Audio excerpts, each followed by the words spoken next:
अस्सलाम वालेकुम, hope you all will be fine. अच्छा जी, हमारा जो आज का लेक्चर है वो टूल्स ऑफ साइकोलॉजिकल असेसमेंट पे है। तो हमने प्रीवियसली देखे थे, कुछ टूल्स के बारे में पढ़ा था। आज हम कंप्यूटर को एज अ टूल स्टडी करेंगे। प्रीवियस लेक्चर में हमने डिस्कस किया था कंप्यूटर जो है वो इम्पॉर्टेंट रोल प्ले कर रहा होता है असेसमेंट में। इसकी हमने कुछ टर्म्स एंड टर्मिनोलॉजीज पढ़ी थी। इसमें डिफरेंट टर्म्स आ जाती हैं, local processing, central processing, telephonic processing. उसके अलावा सिंपल स्कोरिंग क्या होती है, interpretive reports, consultative reports, integrative reports, ये सारी हमने पिछले लेक्चर में डिस्कशन की थी। आज हम स्टार्ट करेंगे CAPA से। CAPA क्या है?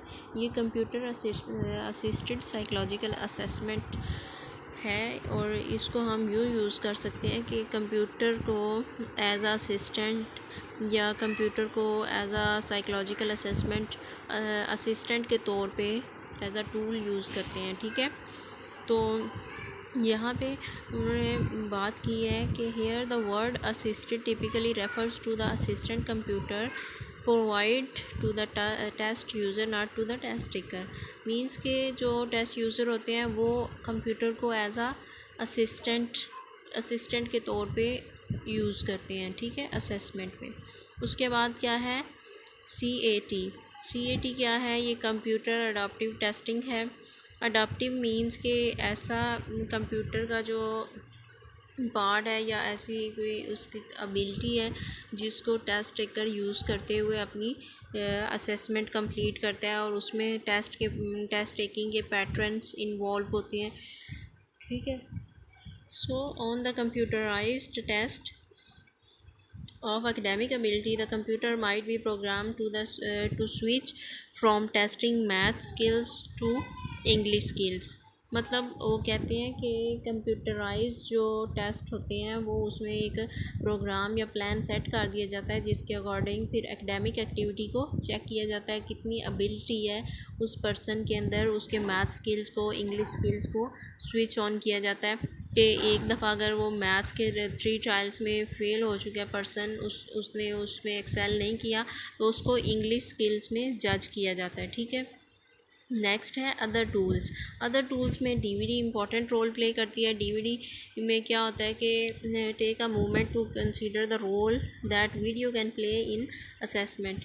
मतलब असेसमेंट में हम वीडियो को प्ले कर सकते हैं। वीडियो के थ्रू हम गेस एंड गाइड ले सकते हैं कि क्या पर्सन के प्रॉब्लमेटिक एरिया क्या थे, कहाँ पे आके उसने अपनी जो प्रॉब्लम है उसकी वजह से अपनी नॉर्मल रूटीन से डेविएट कर गया। ठीक है, in fact specially created videos are widely used in the training and evaluation context.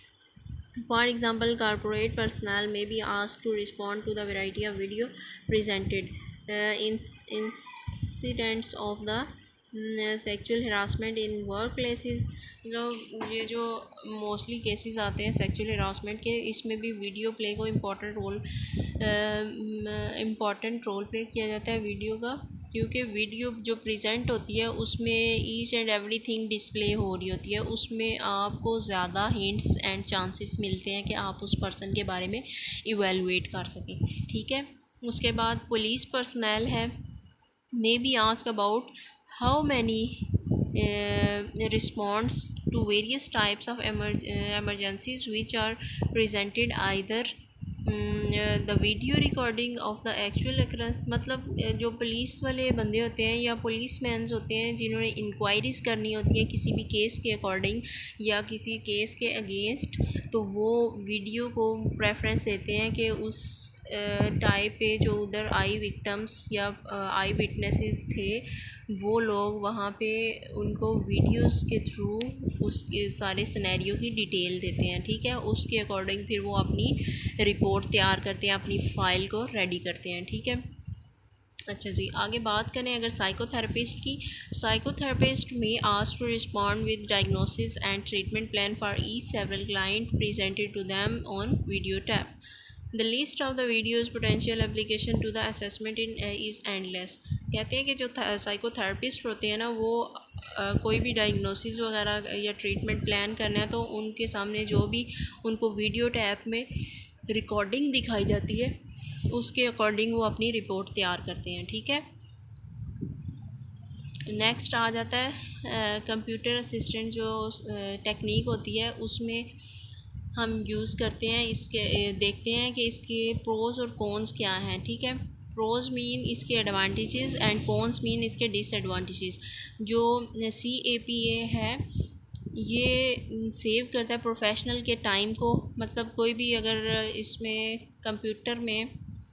Computer assisted psychological assessment होती है ना, तो कंप्यूटर को यूज़ करते हुए अगर वो टेस्ट ले रहे हैं या टेस्टिंग को यूज़ कर रहे हैं तो वो टाइम कम कंज्यूम करेगा और स्कोरिंग और इंटरप्रेशन ज़्यादा जल्दी हो जाएगी as compare to other assessment. उसके अलावा अगर कॉन्स की बात करें तो professional must still spend significant time reading software and hardware documentation and even ancillary books। उसके अलावा on the test and its interpretation. वो क्या कहते हैं कि अगर इसके कॉन्स की बात करें या इसके नुकसानात की या इसका जो ड्रॉबैक है वो ये है कि प्रोफेशनल को फिर वहाँ पे बैठ के उसकी सॉफ्टवेयर को भी सारा स्टडी करना पड़ता है, उसकी डॉक्यूमेंटेशन करनी पड़ती है, पूरी डिटेल देनी पड़ती है कंप्यूटर के अंदर और उसको इंटरप्रेट करना पड़ता है डिफरेंट सोर्सेज से। ठीक है, नेक्स्ट उसका प्रो क्या है, result in minimal scoring error resulting from human error और लैप्सेस ऑफ अटेंशन और जजमेंट। कंप्यूटर का ये बड़ा फ़ायदा है कि वो जैसे ह्यूमन एरर्स आ जाते हैं, सम टाइम वो अटेंटिव नहीं होते, अपनी स्कोरिंग करते हुए उनका ध्यान हट जाता है तो वो रॉन्ग स्कोरिंग कर देते हैं या कोई भी उसमें एरर आ जाता है, तो कंप्यूटर में ऐसा कुछ भी नहीं है, वो बिल्कुल एक्यूरेट स्कोरिंग करेगा। ठीक है, अच्छा, उसका एक ड्रॉबैक ये भी है कि the possibility of software and hardware errors. यहाँ पे सॉफ्टवेयर हार्डवेयर एरर आ सकते हैं कंप्यूटर में और डिफ़िकल्ट हो जाएगा कि हम उसको पॉइंट टू पॉइंट गैस कर सकें। ठीक है, उसके बाद इसका एक नेक्स्ट प्रो क्या है, CPA जो है वो अश्योर कर रहा होता है standardisation of the test and administration to all test taker with little if any variation that test administration procedure। और दूसरी तरफ अगर देखा जाए तो वो लीव कर रहा होता है टेस्ट टेकर को at a disadvantage who are unable to employ familiar test taking strategies. ठीक है, क्वेश्चन को स्किप कर देते हैं सम टाइम या फिर going back to the previous question पे चला जाएगा। हालांकि कंप्यूटर पे ऐसा कुछ नहीं होता, वो डायरेक्ट पॉइंट टू पॉइंट ही टेस्ट टेक कर रहा होता है और वो एक के बाद नेक्स्ट पे ही जाता है, वो छोड़ता नहीं है कुछ भी और उसमें एक्यूरेट प्रिसीजन के साथ टेस्ट कंडक्ट किया जा सकता है। ये जो होता है वो स्टैंडर्डाइज होता है, कंप्यूटर असिस्टेंट जो होता है स्टैंडर्डाइज होगा, इंटरप्रेशन की जो फाइंडिंग होगी वो बिल्कुल एक्यूरेट होंगी due to elimination of the unreliability traceable differing point in of view of professional judgement. ठीक है, यहाँ पे वो बात कर रहे हैं कि जो स्टैंडर्डाइजेशन इंटरप्रेशन होगी उसकी फाइंडिंग की वो बहुत बिल्कुल करेक्ट होगी, उसमें कोई भी डिस्क्रिपेंसी नहीं होगी, रिलायबिलिटी वगैरह जो होगी बिल्कुल एक्यूरेट होगी और उसमें प्रोफेशनल जजमेंट जो होगी वो नहीं होगी। लेकिन अगर दूसरी तरफ देखा जाए तो जो इंटरप्रेशन ऑफ द फाइंडिंग है on the base of the set जो होगी वो ऑप्टिमल नहीं हो सकती। इसके अलावा interpretation could profit from alternative view points, मतलब कि उसमें आप अपनी तरफ से कोई भी पॉइंट ऐड कर सकते हैं, अपनी सब्जेक्टिव जो फीडबैक है वो दे सकते हैं, पॉइंट आउट कर सकते हैं, कोई और व्यू पॉइंट दे सकते हैं। ठीक है, ये इसका ड्रॉबैक है। इसी तरह फर्दर आगे भी इसके काफ़ी ज़्यादा जो है ना फ़ायदे और नुकसानात दिए हुए हैं, ये आप वन बाय वन स्टडी करें और इंशाल्लाह आपको इसकी समझ आ जाएगी आगे। कंप्यूटर कैपेबिलिटी जो है combine the data according to the rule is more accurate than of the human. ये तो बात हमने पहले भी डिस्कस की है कि जो कंप्यूटर होते हैं इनका डाटा, इनकी कैलकुलेशन ज़्यादा एक्यूरेट होती है एज़ कम्पेयर टू ह्यूमन। ठीक है, computer lack the flexibility of the human to recognise the exception to rule in the context of the big picture। ठीक है। इसके अंदर कंप्यूटर को कहते हैं कि कोई फ्लेक्सिबिलिटी नहीं होती। ह्यूमन बीइंग अगर कोई चीज़ रिकॉग्नाइज कर रहे हैं तो कंप्यूटर के अंदर फ्लेक्सिबिलिटी जो होती है वो पाई जाती है दूसरी तरफ अगर देखा जाए तो। उसके अलावा non professional assistant can be use in test administration process. जो नॉन प्रोफेशनल होते हैं वो भी इसको यूज़ कर सकते हैं। इसमें नॉन प्रोफेशनल जो है वो डायमेंशन को लीव कर देंगे और अपॉर्चुनिटी फॉर द प्रोफेशनल जो होगी वो ऑब्जर्व हो जाएगी। ठीक है। Professional group as a CPA develops the guideline and standard of the use of computer assisted psychological assessment product. वो गाइडलाइन भी डिवेल्प कर सकते हैं। उसके अलावा कन्वर्ट कर सकते हैं अपने प्रोडक्ट्स को, एक एडवांटेज के तौर पे यूज़ कर सकते हैं। शॉर्ट टाइम लेते हैं। उसके अलावा स्कोरिंग इंटरप्रिटेशन इसमें इजी हो जाती है। उसके अलावा इसमें ट्रेडिशनल मींस मतलब कि हम जो कुछ भी कोई भी चीज़ किसी को लॉक करना चाहते हैं उसको स्टॉप भी कर सकते हैं। और इलेक्ट्रॉनिक प्रोडक्ट्स जैसे कि फायरवॉल वगैरह वो इसमें यूज़ हो सकती हैं। Can automatically tailor the test content and length based on response of the test taker. मतलब कि इसको ऑटोमेटिकली हम चला सकते हैं, टेलर कर सकते हैं। उसकी लेंथ जो है वो रिस्पॉन्स पे डिपेंड कर रही होती है जो टेस्ट टेकर टेस्ट ले रहे।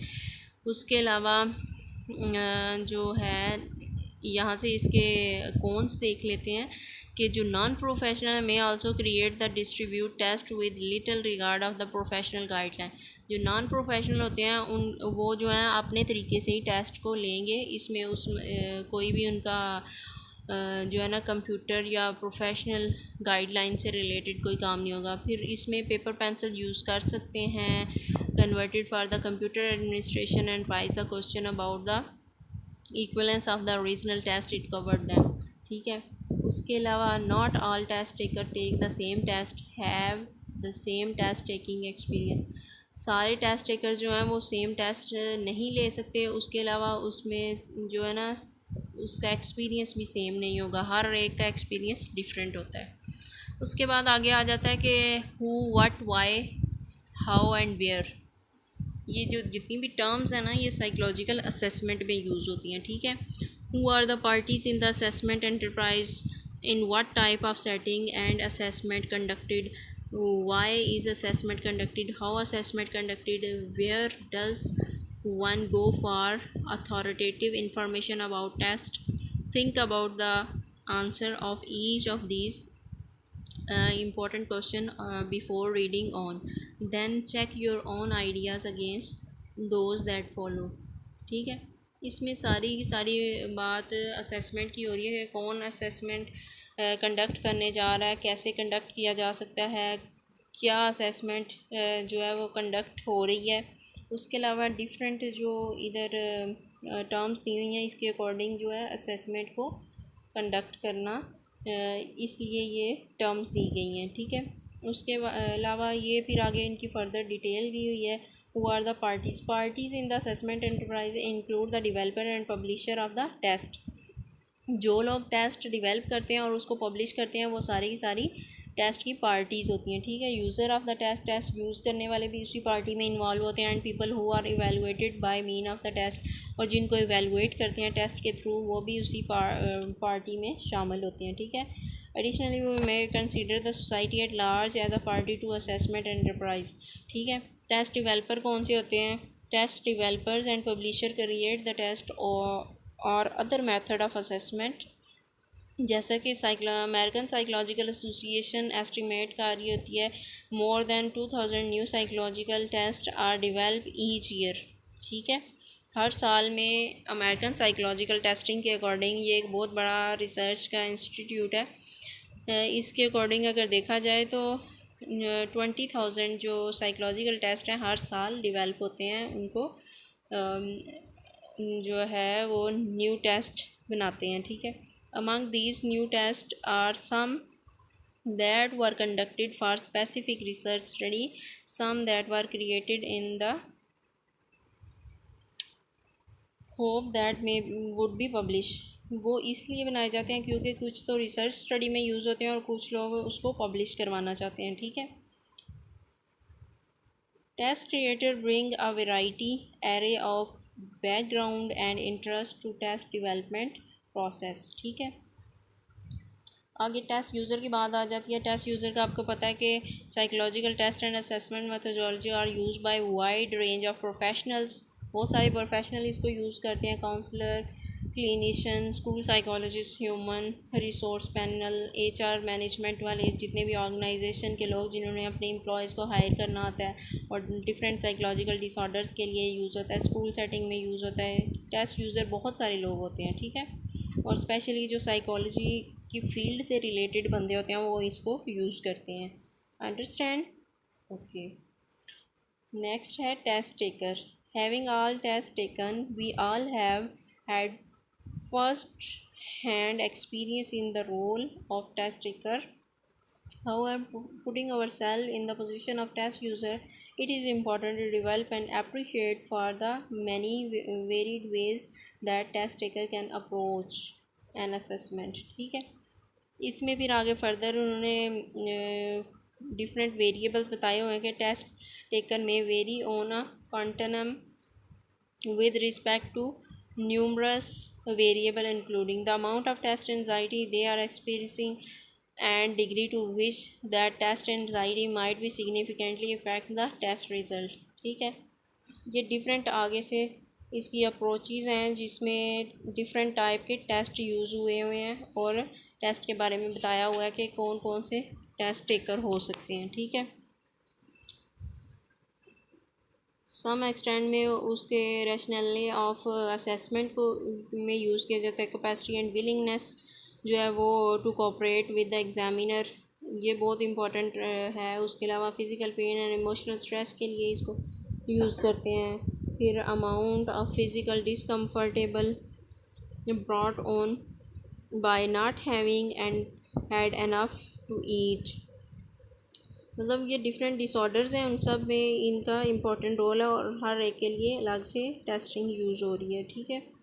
उसके बाद आगे ये फिर साइकोलॉजिकल ऑटो साई है। इसमें ना जो डिसीज़्ड पर्सन होता है ना उसके बारे में प्रोफाइलिंग की जाती है, ठीक है। ये एक टर्म थी इम्पॉर्टेंट है कि अगर कोई बंदा जिसकी डेथ हो गई है उसको उसकी फ़ाइल को रिकन्स्ट्रक्ट करना है, उसके बारे में बेसिक रिकॉर्ड्स चेक करने हैं या आर्काइवल रिकॉर्ड्स, आर्टिफैक्ट्स वगैरह, इंटरव्यूज़ देखना चाह रहे हैं, तो उसके लिए डिजीज़ पर्सन जो है उसकी इंफॉर्मेशन लेने के लिए जितनी भी फाइलिंग की जाती है उसको वो साइकोलॉजिकल ऑटोसाई बोलेंगे, ठीक है।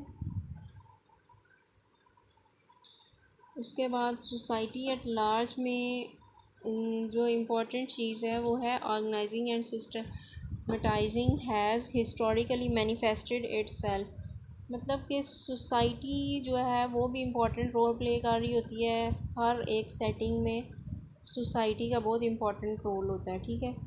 तो ये जो मेथड है इस मेथड के थ्रू भी असेसमेंट की जाती है और गैस किया जाता है कि इस सोसाइटी में उस पर्सन ने क्या रोल प्ले किया है या इस सोसाइटी का उस बंदे पे क्या इम्पैक्ट हुआ है, क्या रोल प्ले हुआ है, ठीक है। उसके बाद आगे आ जाता है नेक्स्ट हम देखते हैं इसमें ये society at large exert its influence as a party to assessment enterprise in many ways, ठीक है। सोसाइटी जो है असेसमेंट में बहुत इंपॉर्टेंट रोल प्ले कर रही होती है डिफरेंट वेज से, ठीक है। As society evolve has need to measure different psychological variables emerge, developer respond by devising new test, ठीक है। टेस्ट वगैरह अप्लाई करने के लिए या फिर उसकी साइकोलॉजिकल वेरिएबल्स को मेजर करने के लिए सोसाइटी का भी इम्पोर्टेंट रोल होता है। उसकी वजह से भी काफ़ी ज़्यादा इंफॉर्मेशन कलेक्ट की जा सकती है, ठीक है। Other parties beyond the four primary parties we have focused on here, let's briefly make note of other who may participate in varied way in testing and assessment. अच्छा, इसमें आ जाता है organisation, companies, governmental agencies, sponsors and development of the test of various reason such as to certify personnel. ये सारी की सारी जितनी भी पार्टीज़ हैं ना ये इन्वॉल्व होती हैं असेसमेंट में। Companies and services offer test scoring interpretation and services. Okay, in some cases these companies and services are simply extension of the test publisher, and in other cases that they are independent. There are people whose sole responsibility is marketing and sale of the test. ठीक है, कुछ ऐसी companies और markets होती हैं जो उसमें involve होती हैं टेस्ट को सेल करने के लिए और टेस्ट को की मार्केटिंग बढ़ाने के लिए, ठीक है, रिस्पॉन्सिबल होती हैं. Sometimes these people are employed by the test publisher, sometime they are not. ठीक है, कुछ लोग जो होते हैं वो वहाँ पे टेस्ट को पब्लिश करवाने के लिए उसमें रोल प्ले कर रहे होते हैं, और कुछ जो हैं वो उसमें उनका कोई कंसर्न ही नहीं होता. ठीक है. In what type of assessment conducted and why. ये आगे जो नेक्स्ट हमारा लेक्चर है ना उसमें हम इसको स्टडी करेंगे कि असेसमेंट को हम कहाँ कहाँ में कौन कौन सी सेटिंग्स में यूज़ कर सकते हैं और क्यों. ठीक है, उसका क्या पर्पज़ है. इसमें आ जाती है एजुकेशनल सेटिंग. एजुकेशनल में स्कूल एबिलिटी आती है, स्कूल एबिलिटी टेस्ट हैं, उसके अलावा अचीवमेंट टेस्ट हैं, और फिर हम इसमें डायग्नोसिस करते हैं, डायग्नोस्टिक टेस्ट अप्लाई करते हैं. उसके अलावा क्लिनिकल सेटिंग है. क्लिनिकल सेटिंग के अलावा काउंसलिंग सेटिंग्स हैं. ठीक है, क्लिनिकल सेटिंग तो purely related to hospitals, public and private दोनों हो सकती हैं. ठीक है, उससे रिलेटेड है. तो ये हम नेक्स्ट चैप्टर में स्टडी करेंगे. अभी आज का ये लेक्चर यहाँ पे ही वाइंड अप करते हैं. आई होप कि आपको यहाँ तक समझ आ गई है. मिलते हैं नेक्स्ट लेक्चर में और इंशाल्लाह फिर डिस्कशन भी होगी आपसे. See you in the next meeting. Okay, Allah हाफिज़.